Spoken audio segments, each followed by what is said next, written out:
எந்த கிழமையில் எந்த கடவுளை நாம் வழிபட்டால் கூடுதல் பலன் கிடைக்கும் தெரியுமா? திங்கள்கிழமை.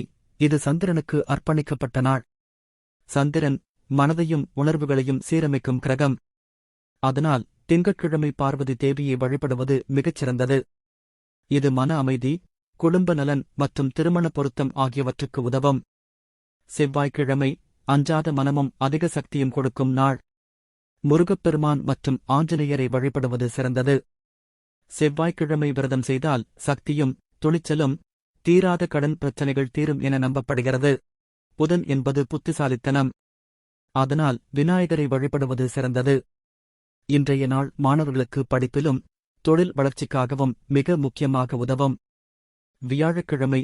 இது குரு பகவானுக்கு அர்ப்பணிக்கப்பட்ட நாள். தட்சணாமூர்த்தி, பிரம்மா ஆகியோர்களை வழிபடலாம். இந்நாளில் வழிபாடு செய்வதால் ஞானம், பாக்கியம் மற்றும் குருவின் ஆசீர்வாதமும் கிடைக்கும். வெள்ளிக்கிழமை. இது சுகம், செல்வம், சக்தி என்ற ஒளிகளுக்கு அர்ப்பணிக்கப்பட்ட நாள். மகாலட்சுமி, காமாட்சியம்மன் போன்ற தெய்வங்களை வழிபடலாம். வீட்டிலே செழிப்பு, சமாதானம் வேண்டுமெனில் இந்த நாளை தவறாமல் விரதமாக கடைபிடிக்கலாம். சனிக்கிழமை. இது சனி பகவானுக்குரியது. சனி சோதனை கொடுப்பான், ஆனாலும் நீதி வாய்ந்தவன். ஆஞ்சநேயர், நரசிம்மர் ஆகியோருக்கு பிரார்த்தனை செய்வது நியாயமான வாழ்க்கையும் மகிழ்ச்சியும் தரும். ஞாயிற்றுக்கிழமை. இது சூரிய பகவானுக்குரியது.